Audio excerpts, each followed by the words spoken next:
Okay, so here's me saddling Erro, and I didn't do any prep work. I just went and grabbed him out of the corral and just stuck a halter on him and set up the camera. And so there's things that I would normally do to maybe do some prep work with a green horse, but I just have some beliefs where he's at, and he proved to be where I thought. Now right there, see, I want his nose to be pointed in towards me, and the reason is if he feels like he needs to move his feet, remember, they only move their feet to find safety.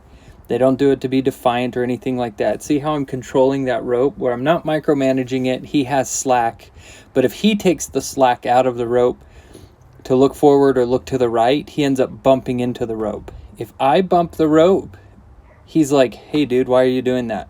If he bumps into the rope, he thinks of it as himself, not me. So I'm just brushing him down.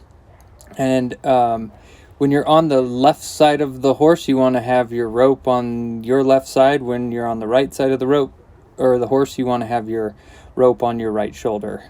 And so I just go and duplicate the process over here. See him turning his nose into me. See, just ergonomically speaking, if he has to move his feet, he's going to move them forward. And if he's going to move them forward and that nose is bent to me, his body's going to follow his nose. Therefore, that hind end is going to move away from me instead of into me. So that's why you want to have that nose bent a little bit. And I'm going to work on that here in a second. You'll see it. I'm just kind of getting some of the dirt and whatever else cleaned off of him. So he should be just standing there, just keeping his feet still. So he's doing fantastic. And he has a very soft neck, meaning when I ask with the slightest touch, hey, will you bend it over towards me? And so this is what I'm doing. I mean, I'm using like an ounce of pressure there. He's got to move his feet. He's just moving his feet because he's like, oh man, is this safe or not? And you got to stay in there with him. So notice when he moves his feet, I didn't move away. I stayed in there, and I'll do a little video on staying within the well or the triangle of the horse's feet.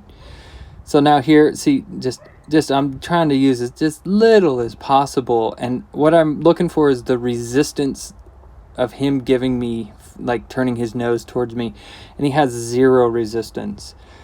So that, you see him like shake that off. He's probably going to lick and chew in a second. Because what's happening is he's being asked to do things and it's coming in really gentle.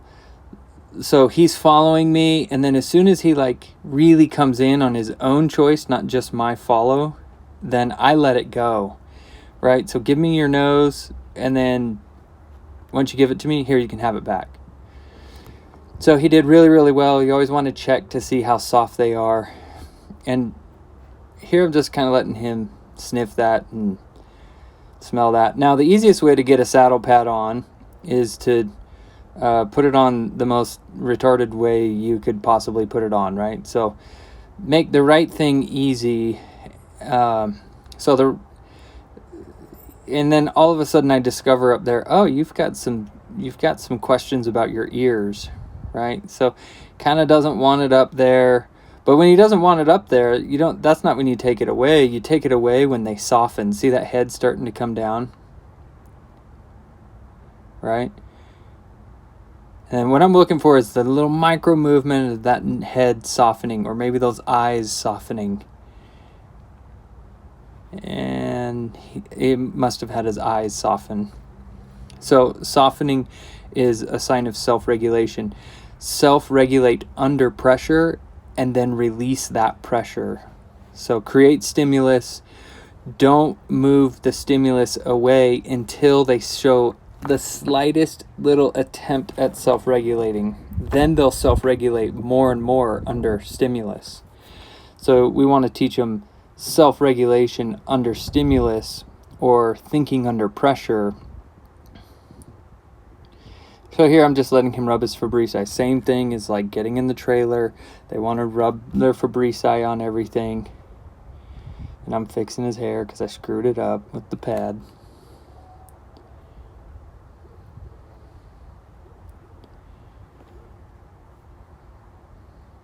He's just kind of hanging out with me, and he's connecting with me emotionally. See him putting his head into me and touching me.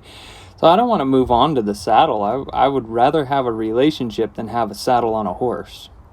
Because if I can have the relationship, I can always have the saddle on the horse. So the relationship is the priority of everything. And here I decided, well, I'm going to mess with these ears just for a second. And I eventually give up on it because that needs a whole training session in itself. And I just didn't want to take the time in this particular video. I wanted to focus in on the saddle, but we'll come back to those ears in another video. So now see that head dropping, that head softening. So he's got an issue right there, and that's okay. It means something, and that little issue right there, that can show up in the saddle in other ways. I won't go into explaining that, but we want to take care of that. So here I just decide, like, okay, hold on, I'm just making a video about putting on a saddle, and I don't need to do that. So right there, see how I'm holding the saddle? I kind of want to hold it up on my hip, and I want my hand underneath the back part of the saddle. They call it the cantle. And right here, I'm going to touch him with the saddle. See, I'm just approaching, and what I'm seeing is, how do you feel about this? And what I'm looking for is movement in the feet. And now I just want to show him, this is what's coming. How do you feel about it way out here? See, if he feels scared about it out there when I'm not standing next to him, he's definitely going to feel scared about it when I'm standing close. So this is in behavior analysts and behavior science. They call it shaping with humans. And so I'm just shaping my way into it. In other words, I'm helping prepare him. See, there's that little foot movement. He's got to move away. And all that's saying is like, oh, Hugh, I just don't know. I got a little tiny question of safety about that. And notice I didn't go anywhere because it wasn't a really big question. You know, if he had drugged me across the arena, that would have been a big question. So here, I do things in pairs of 3, right? And maybe that's based off of Tesla, where he said if you could understand the importance of 3, 6, and 9, then you could like solve all the problems in the world. So I just use so 1, 2, and 3. I want to say, like, can I do this in 3? And then I move away. See, this is what a lot of people do, is they make it all, we're going back to the results and the goals. The goal is not to put the saddle on the horse. The goal is to say, how do you feel about this as I shape into getting the saddle on? And the result will be, if I answer his questions of safety, which we're doing right now, then the saddle will go on and it's not even going to be an issue. So what's happening, notice how I'm putting it up there a little bit further and a little bit further each time. And so that's shaping. The last 3 that I did, I was just getting that right stirrup up on that back hip. And I landed that stirrup up on there 3 times. And then he was fine with that. And I was setting them like probably 25% of the weight of the saddle each time, and then I'd pull it away. And so now I could just get up there and just throw it all on. So here I'm just like getting everything all cleaned up. I didn't fly that saddle real hard because that's a lot of energy, and that requires working through that too. I think I could have done it, but it's better to go less than more. Now here I'm just being noisy, right? Some people in life are just damn annoying and noisy, and you can't lose your freaking mind over that kind of stuff. So I just kind of want to check, like, what happens if I'm like rocking the saddle around? These are all just questions, right? And he's going to tell me how he feels about that, whether he can handle it, and he's doing phenomenal.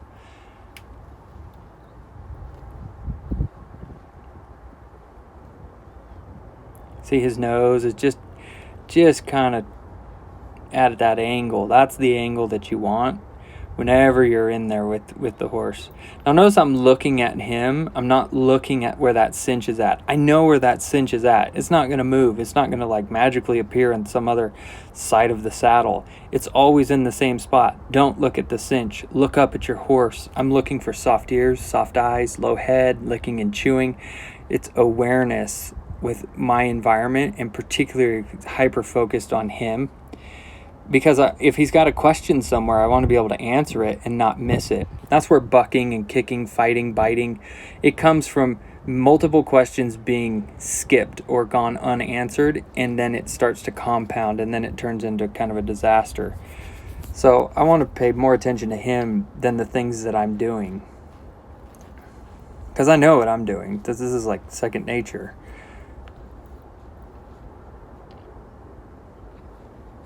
So here I'm wondering, like, I wonder if I get that hip to yield so I can get him like standing sideways on the camera.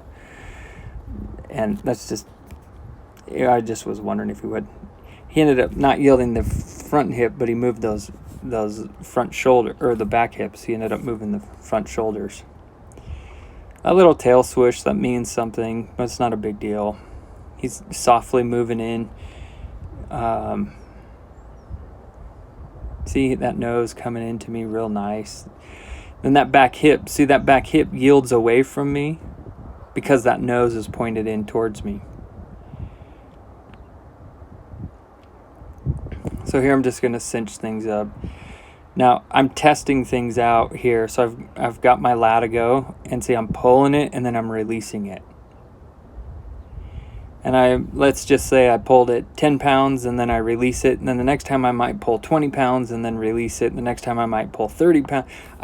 That's arbitrary numbers. The point is that that's shaping. So I'm shaping into, this is what's coming. Another issue that horses will run into is people will be like, well, I got a saddle, so I'm just going to throw the saddle on. And then I'm just going to cinch this up because that's what you do with a saddle. And then they cinch the shit out of the horse is going, good gracious. And so I want to let them know, like, hey, this is what's coming. I'm never going to try to cinch the saddle to its full tightness or tautness on the first try. I'm going to cinch that saddle 2 or 3 times before I even step into the saddle. And so, again, that's more behavior shaping. It's respectful. The horses appreciate that kind of gentleness. Right?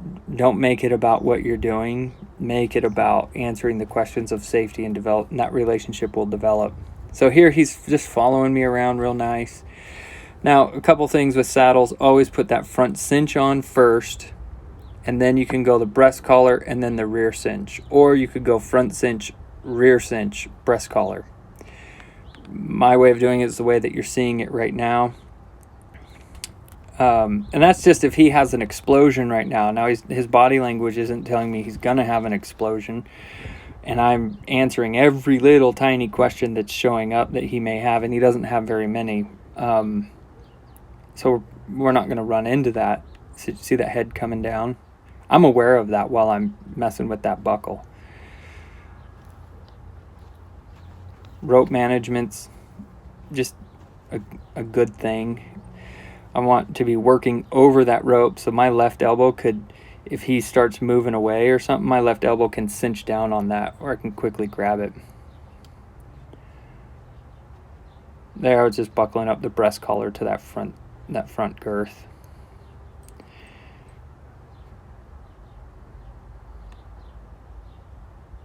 See him perfectly standing there. He's got his nose pointed into me, but see the slack in the rope.